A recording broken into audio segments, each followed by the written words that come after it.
Hello everybody, আসসালামু আলাইকুম। আজকে আবার হাজির হলাম আরও একটি অন্য ভিডিও নিয়ে। যা হোক, আজকে আমরা যে বিষয়টা নিয়ে আলোচনা করব সেটা হলো টেন্স। দেখো, টেন্সটা কি জিনিস? টেন্স অর্থ সময়। টেন্স সবসময় সময়কে নির্দেশ করে। ক্রিয়ার কাল, টেন্স অর্থই হলো ক্রিয়ার কাল। টেন্স এই শব্দটা এসছে ল্যাটিন শব্দ থেকে, আর এটা আমাদের সবসময় একটা সেন্টেন্সের মধ্যে সময়কে সবসময় নির্দেশ করে। ক্রিয়ার কালকে টেন্স বলা হয়, দ্যাটস এনাফ। আর আরও অনেকভাবেই সংজ্ঞায়িত করা যায়, অত আমাদের দরকার নাই। এখন দেখো, সর্বপ্রথম জানতে হবে টেন্স কত প্রকার। টেন্স প্রধানত তিন প্রকার। এই দেখো, প্রেজেন্ট টেন্স, PRESENT,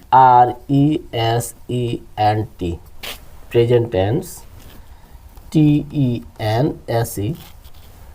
2 নম্বরে দিলাম past tense, PAST, past tense, TENSE।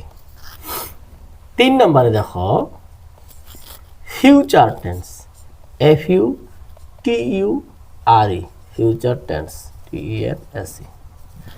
আমার স্যার বলতো, যে না জানে টেন্স তার ইংরেজিতে নাই কোনো সেন্স। স্টুডেন্ট লাইফে সেটা, এই কথাটা আমি বুঝতাম না অতটা। এখন বুঝতেছি যে আসলে টেন্স ছাড়া ইংরেজিতে ভালো করা সম্ভব না। তো দেখো, এখানে আমি টেন্স যে 3 প্রকার সেটা লিখছি, present tense, past tense, future tense. Present মানে হলো বর্তমান। প্রেজেন্ট অর্থ হলো বর্তমান, যে সমস্ত কাজ আমরা বর্তমান সময়ে আলোচনা করি আর বর্তমান সময়কে নির্দেশ করে, সেটাই হলো প্রেজেন্ট টেন্স।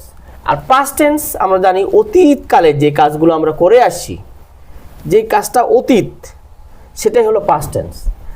আর ফিউচার টেন্স আমরা করব, এখনো পর্যন্ত কাজটা আমরা করি নাই, পরিকল্পনা করছি, এই কাজটা আমি করব, আমি যাব, আমি খাবো, এটসেট্রা।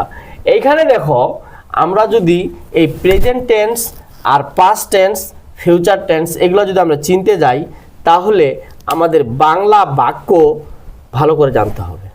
বাংলা বাক্যর কর্তা কোথায় থাকে, কর্ম কোথায় থাকে, ক্রিয়া কোথায় থাকে, এই জিনিসটা আমাদের যদি ভালো মতো জানা থাকে, তাহলে আমরা টেন্স, বাংলা বাক্যটাকে ইংরেজি সেন্টেন্স করতে পারবো না। কারণ বাংলা বাক্যে আমাদেরকে সর্বপ্রথম সঠিকভাবে জানতে হবে। দেখো, একটা জিনিস আমরা এখানে লক্ষ্য করব, আমি ভাত খাই। এখানে যদি আমি লিখি যে আমি ভাত খাই, একটা জিনিস মনে রাখবা, একটা ছোট্ট কথা মনে রাখবা, যে কোনো সেন্টেন্সের মধ্যে যদি ক্রিয়ার শেষে ল আর ম আর ব, এই 3টা লেটার অক্ষর না থাকে, তাহলে আমরা বুঝবো ওটা হলো present tense, PRESENT, present tense. আর যদি ল আর ম এই দুটো কথা থাকে, তাহলে বুঝবো আমরা পাস্ট টেন্স। আর যদি শুধুমাত্র বো থাকে, তাহলে আমরা বলবো এটা হলো ফিউচার টেন্স, FUTURE। তাহলে ল আর ম এটা হলো পাস্ট টেন্স। আর এই টোটালটাই যদি 3টা লেটার এখানে না থাকে, তাহলে এটা হলো প্রেজেন্ট টেন্স। না থাকলে, না থাকলে, তাহলে বুঝতে হবে এটা হলো। চলো এবার আমরা এই ল, ম, ব এই 3টা অক্ষর দিয়ে আমরা এই বাক্য 3টাকে পরীক্ষা করি। আসলে দেখি যে স্যারের কথাগুলো এখানে ঠিক আছে কিনা। আমরা প্রথম সেন্টেন্সটা দেখতে পাচ্ছি যে সে বই পড়ে। স্যার বলছিল যে ল, ম, ব ক্রিয়ার শেষে যদি না থাকে, তাহলে ওটা হলো প্রেজেন্ট টেন্স। এটা কি? Present tense. তাহলে প্রেজেন্ট টেন্স আমাদের এখানে ল ম ব না থাকার কারণে প্রেজেন্ট, PRESENT। দেখো মিলে গেল। এরপরে সেন্টেন্সটা পরীক্ষা করি। দেখো, আমি একটি পাখি দেখেছিলাম।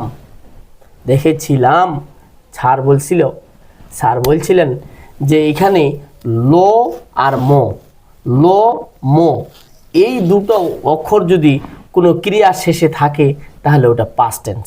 দেখো, এই যে ক্রিয়ার শেষে এখানে ম পাইছি, এই ম হলো আমার পাস্ট টেন্স।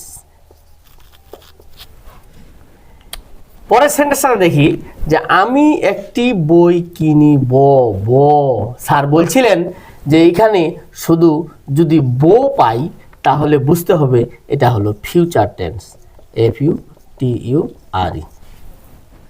তাহলে আমরা দেখলাম যে আসলে ল ম ব তিনটা লেটার আমরা পাবো না ক্রিয়ার শেষে, ধরে নিব 100% প্রেজেন্ট টেন্স।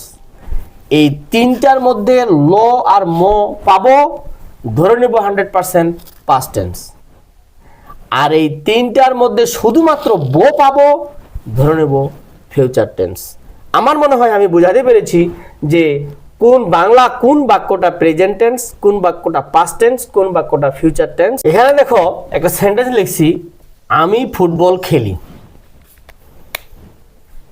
আপনি স্যার একটু আগে বললেন যে ল আর ম এই অক্ষর দুটো যদি পাই তাহলে আমরা বলবো পাস্ট টেন্স। না, এটা করা যাবে না, কারণ এই টেকনিক বানাতে গেলে কিছু বাদ থেকেই থাকে। এই টেকনিকের জন্য আমরা এই চারটা ক্রিয়া মনে রাখবো: চলি, বলি, খেলি, তুলি। এই চারটা ক্রিয়া আমরা মনে রাখতে পারবো না? অবশ্যই পারবো। চলি, বলি, খেলি, তুলি। এই ক্রিয়াগুলো যদি বাংলা বাক্যে আমরা পাই তাহলে এটা নিঃসন্দেহে ধরে নিব প্রেজেন্ট টেন্স। এটার এই টেকনিকটা অবলম্বন করব না। চলি, বলি, খেলি, তুলি, এখানে আছে খেলি, তাহলে এটা 100% প্রেজেন্ট। প্রিয় শিক্ষার্থীবৃন্দ, এতক্ষণ আমরা আলোচনা করলাম টেন্স তিন প্রকার: present tense, past tense, future tense. তো এক একটা টেন্সকে আবার যে চার ভাগে ভাগ করা যায় সেটা আমরা আলোচনা এখন করব। দেখো, প্রেজেন্ট টেন্স, এই প্রেজেন্ট টেন্সটাকে আবার চারটা ভাগে ভাগ করব। দেখো, present indefinite, present continuous, present perfect, present perfect continuous. ঠিক ওই জিনিসটাই দেখো আবার ফের যদি আমরা কি করি, পাস্ট টেন্সটাকে ভাগ করি, ওই পাস্ট টেন্সটার উপর আবার এই যে দেখো past indefinite, past continuous, past perfect, past perfect continuous. আবার ফিউচারটাও একই same category: future indefinite, future continuous, future perfect continuous. এখন আমরা প্রেজেন্ট টেন্স বাংলা বাক্যকে কিভাবে চিনব, পাস্ট টেন্স কিভাবে চিনব, ফিউচার টেন্স কিভাবে চিনব, এইটুকু আলোচনা করছি। এখন স্যার আমি যদি একটা সেন্টেন্স লিখি, এই সেন্টেন্সটা প্রেজেন্ট টেন্স হবে, কিন্তু প্রেজেন্ট টেন্সের কোন tense? Present indefinite, present continuous, present perfect continuous. এইগুলা আমরা কিভাবে আইডেন্টিফাই করব? যাও এখন আমরা ওই জিনিসটাই আলোচনা করব।